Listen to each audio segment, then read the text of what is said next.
Hey guys, welcome to week 4 of our series on the life of Joseph. Now, let me ask you a question to start us off. How many of you have ever prayed a prayer to God that was not answered the way that you thought it should be? Like, you felt like God just flat out didn't hear you, or he just plain ignored you. How do you respond in your faith when that situation happens? Like, I know for me personally, like, I've prayed so many of those prayers, and I can tell you that, like, every single time my faith takes a little bit of a hit.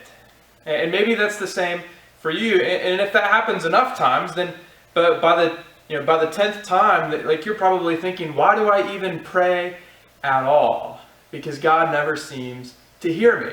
And trust me, like, that's a very real, very serious struggle that I think a lot of Christians have. And I want to take some time and just encourage you, because as we've been looking at the life of Joseph, like, we've seen that he's had a pretty crazy, difficult life. And I have to imagine that he's probably prayed a few of those prayers as well. God, give me a family who likes me a little bit more than this, because they've sold him into slavery after plotting to kill him, right? So he's, been sold off into slavery, right? And then the next thing that happens to him is he's a slave in Egypt working for a guy named Potiphar, and his wife, tries to sleep with him. Like, he's accused of committing adultery. And then Joseph is then sent into prison, right? And so Joseph, I'm sure, is again praying a similar prayer. God, why does this keep happening to me? Why is this so difficult? God, don't you hear me?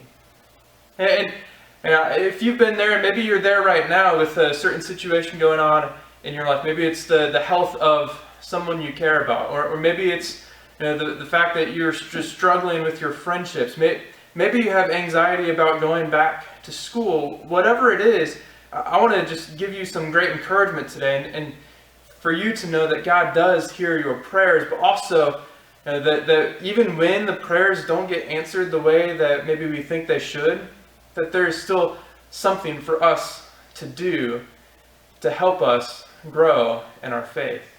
All right? And so let's pick up the story in Genesis chapter 40, verses 1 through 8. In the midst of God not changing his situation, Joseph was still faithful.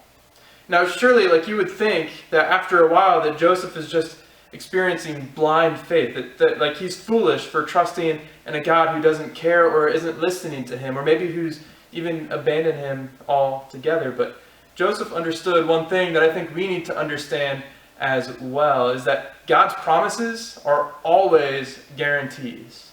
And so, Joseph is being asked about these dreams, right? But Joseph had a dream of his own way back when he was a teenager, right? And so this dream of his brothers and his family bowing down to him to worship him, right? And so this was actually a premonition, like, this is a predictor of the future, something that will happen in Joseph's life, because this is a dream given to him from God. And so Joseph is understanding that God is with him, and that God has given him this purpose and this plan that he needs to stay hold of and just stand firm with, right? Because if he didn't have that, like, he would be lost. He would be completely abandoning God and abandoning his faith in this moment, as I'm sure many of you probably would if we were in Joseph's situation. But the thing about the promises of God that is really important for us to understand today is that, like, promises, maybe they're guaranteed, but maybe they're not going to come to fulfillment on this side of heaven. Let me say that again. Promises, albeit guaranteed, may not be talking about things that are going to happen while we are walking and living and breathing on this earth, but it's a reward that's been promised to us that we will receive in full when we get to heaven.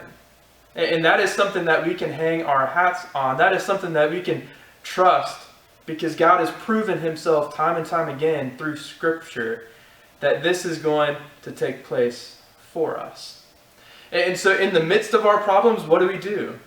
Like, in the midst of this terrible situation that Joseph's in, he continued to to do the next right thing. He continued to be faithful, right? And there's a very simple, practical reason for this, is that doing the right thing will eventually lead to better results.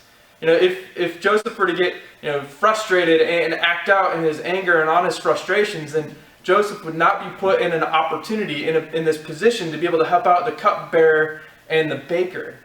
See, Joseph would not have been put in charge of anything, right? Because he would have proven himself in his frustration that he is not trustworthy, right? And so by Joseph continuing to do the next right thing, because that's what honors God, and because that's what God would want for him, like Joseph is continuing to put himself in great positions to be used by God. And this is all part of the greater plan that God has for Joseph.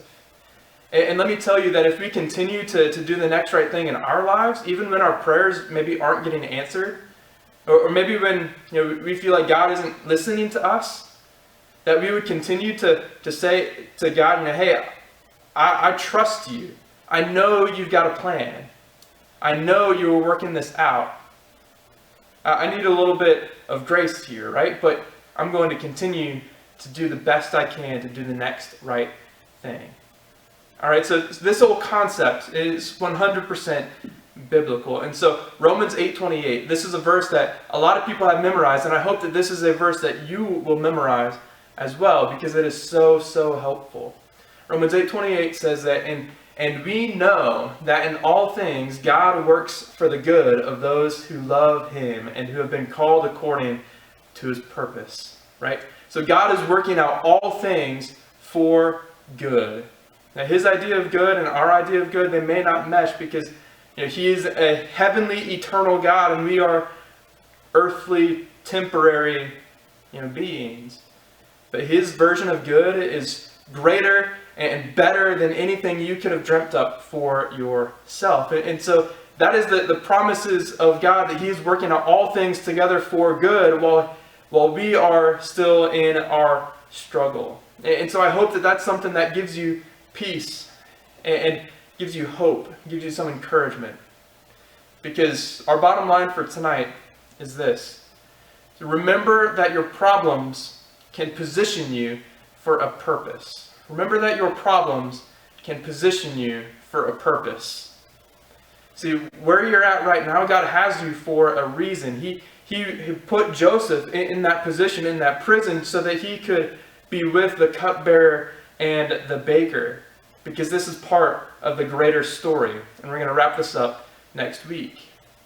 But know that your problems are positioning you for a purpose, that God has something for you to do right now and today. And so don't give up. Don't lose heart, because you are exactly where you need to be in order to bring God's plan and promises to fruition in your life.